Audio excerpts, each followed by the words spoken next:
Então fala você ligado aqui no canal, eu sou o Eduardo Ferrari e trago assuntos importantes do Vasco. Antes eu peço a tua inscrição. Aqui embaixo tem um botão vermelho inscrito, inscreva-se. É sempre muito importante e também de graça a tua inscrição. Então confirma a tua inscrição aqui embaixo, deixe essa moral, confirma também o teu like, habilite o sino das notificações para todos os vídeos e vamos falar de Vasco.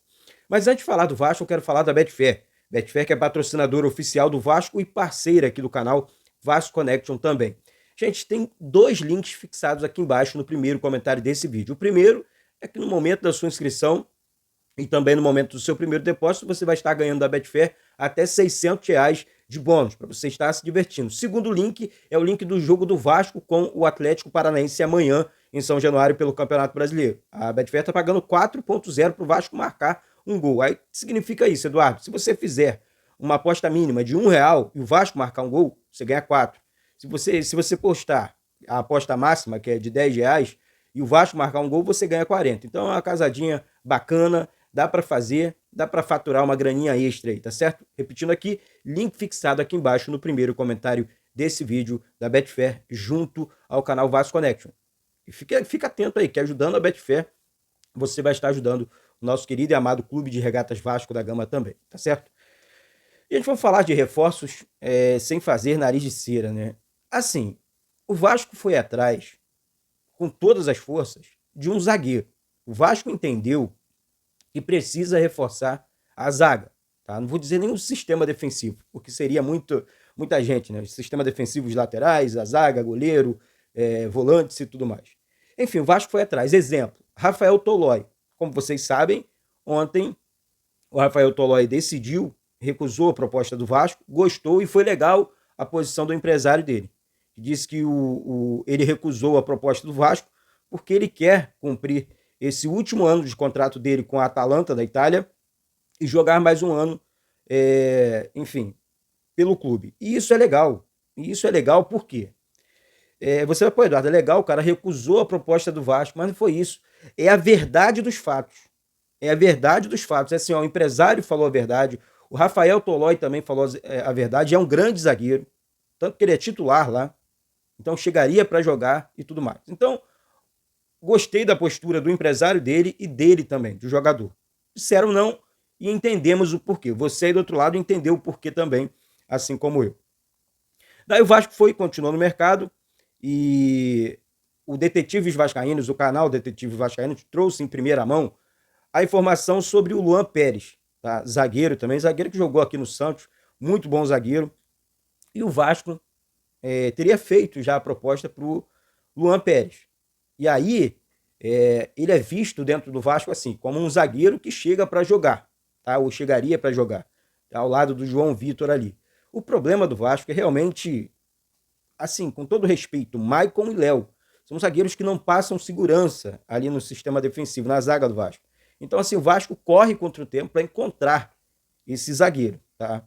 E aí, então, mais uma proposta, vamos aguardar a cena dos próximos capítulos. Um recusou por conta do, repetindo aqui, o Rafael Tolói recusou por conta do contrato dele com a Atalanta e tal, vai ficar beleza. Agora vamos esperar a resposta do Luan Pérez, tá? Zagueiro do Fenerbahçe, e tudo mais. Passou pelo Olympique de Marselha, onde jogou junto até com o Dimitri Payet, camisa 10 do Vasco, e isso conta a favor, né? Porque são amigos, tem contatos, os dois, isso é legal. Então vamos aguardar a resposta do zagueiro Luan Pérez. Ontem o GE também fez uma matéria bacana, trazendo a informação da seguinte questão, que o Vasco fez uma proposta para o atacante Benjamin Garré, atacante argentino, foi revelado da base do Manchester City e tem 24 anos só. E eu assisti, claro, não conheço o jogador, não vou ficar aqui contando história para vocês, não conheço, mas assisti lances do jogador aqui na internet e tal. É um atacante também lado de campo, de muita velocidade, muito novo, né? 24 anos só. E vamos aguardar. Não tem muito o que dizer sobre o jogador. Depois você coloca aí Benjamin Garré,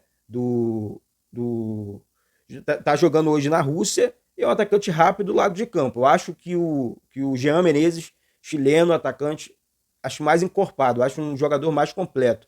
E como o Jean Menezes, já que nós falamos aqui do Jean Menezes, eu falei, assim, é um cara que, ó, da seleção chilena, jogador experiente, Um jogador que sabe das coisas, acostumado com pressão. No Chile tem pressão, é um futebol mais duro, mais quente, né? Aquele futebol mais catimbado. Então, assim, o Vasco contratou, na minha opinião, um bom jogador. Um jogador experiente, mais um, né? Pro ataque. Temos só o Verratti. Porque, assim, os outros atacantes são jogadores apostas, são jogadores mais novos. Tirando ali o David, eu acho que o Vasco fez o correto.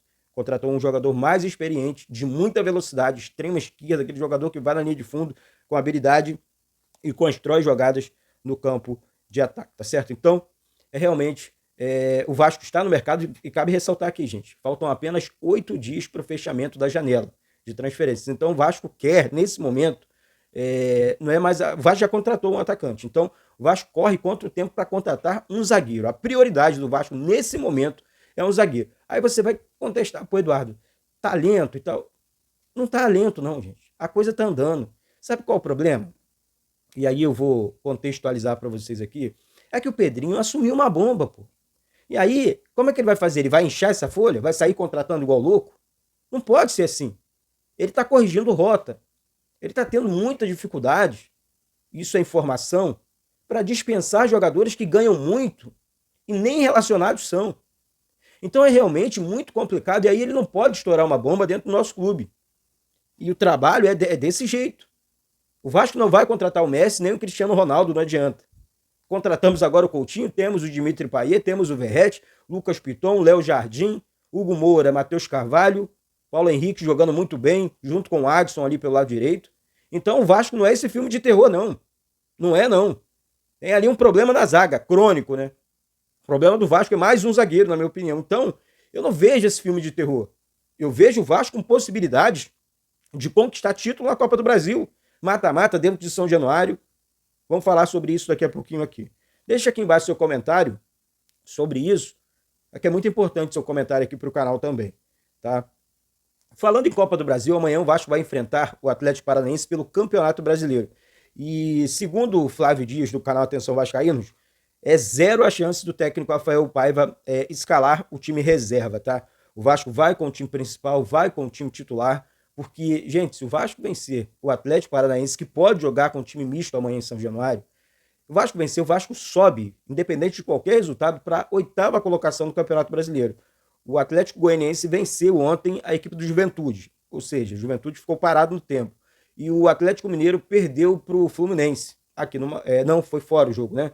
Perdeu para o Fluminense, ou seja, o Atlético hoje é o 8º colocado. E o Vasco tem vitórias a mais que o Atlético Mineiro, ou seja, uma vitória do Vasco, o Vasco sobe para a 8ª colocação e tira o Atlético Mineiro da 8ª colocação. Aí, gente, é realmente só olhar para o lado, então, por alto, perdão. E vou falar um negócio para vocês, hein? O Vasco entrando nesse primeiro pelotão já começa a mirar vaga direta para a Libertadores da América. Não é história, não. É o que eu acho. Dá para chegar. O Vasco está numa pegada boa. É corrigir ali aquela questão da zaga, das falhas ali na zaga e tudo mais. Escalar mesmo o time titular. Eu apoio muito isso. Esses dias o pessoal, não, Eduardo, mas tem que poupar, exemplo, o Payet. Gente, o Payet pode ser poupado dentro de campo. Na verdade, ele tem que ser poupado. Qual é a função de um camisa 10? É voltar para marcar? Claro que não. Claro que não. O futebol, os mais antigos vão lembrar, gente, só para passar como eu enxergo o camisa 10 de qualquer time, tá? Mas vamos falar do Vasco. O camisa 10 é o cara que constrói, o cara que decide numa bola parada, numa grande jogada. Então esse cara não tem que ter a obrigação de marcar. Ah, não, volta para recompor. Nada disso. Fica parado, constrói. Os pontas marcam, dão cobertura, os volantes, o segundo homem de meio campo ali, o sistema defensivo, os laterais, essa galera sim. Agora, o principal papel do camisa 10 é construir jogadas. Ele é pago para isso. E ele, o Coutinho, cerca, nada disso. Volta até o meio campo e tá tudo certo. Essa é a minha opinião sobre o camisa 10. Então, você tem que poupar esse jogador, o craque, o jogador diferente, mesmo em campo. Porque esse cara vai decidir o jogo, esse cara vai construir jogadas decisivas. Sempre foi assim. Sempre foi assim. O jogador diferente, ele não tem essa obrigação. Quem precisa marcar são outros jogadores, né? Não o nosso camisa 10. Então, o Payet vai para o jogo e aí é aquela questão. É o nosso medo, né? Não podemos perder o Dimitri Payet porque o Vasco vai jogar contra o Atlético amanhã e quinta-feira já o primeiro jogo da Copa do Brasil, das quartas. Mas, vale a pena ressaltar aqui, o segundo jogo contra o Atlético Paranaense dentro dessa semana é aqui no Rio de Janeiro também. Seria um ponto positivo para o Vasco, né? O desgaste é menor para o Vasco do que para o Atlético Paranaense.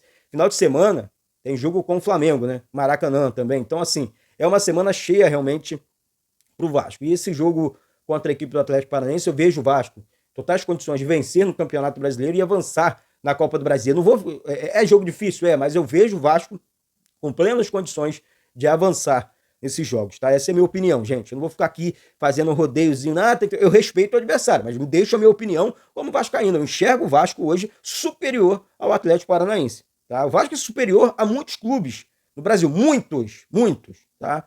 O Vasco hoje realmente construiu muitas coisas boas, muitos jogadores bons. Nós temos no elenco, no time titular, e temos um grande treinador. Eu exalto aqui o trabalho do Rafael Paiva porque ele mudou esse time do Vasco. Ele conseguiu dar vida para esse time do Vasco. O antigo tá lá no Corinthians, passando sufoco, sendo vaiado, fazendo, né? Os corintianos estão revoltados por lá. E aí nós tínhamos um técnico dentro de casa que não recebia oportunidade. Aí, com a chegada do Pedrinho, recebeu oportunidades. Hoje ele é o técnico do Vasco. E esse cara não é exaltado de jeito maneiro. Então eu tô aqui para exaltar o trabalho do Rafael Paiva. Tá muito bem, vamos apoiar. Tá? Vasco é para quem acredita e nós acreditamos no Vasco. Tá certo, gente? Então é isso. Daqui a pouco eu volto. Olha, gente, eu só pedir desculpas a vocês aqui, porque ontem, vocês perceberam, não teve vídeo aqui no canal. Ontem, gente, eu peguei uma crise, um resfriado ontem, vocês não têm noção. Foi realmente firme. Ontem eu recebi a visita de um colega, um amigo, grande vascaíno aqui, o Átila Moraes. E assim, eu tava resfriado, as pampas, eu tô, né? Mas tô melhor pro vídeo de hoje. Você não tem noção como é que eu tava. Tomei remédio e, enfim, é realmente complicado. Mas, só para vocês entenderem, é febre, é dor de cabeça, é resfriado, mas foi só uma virose mesmo e eu tô melhor.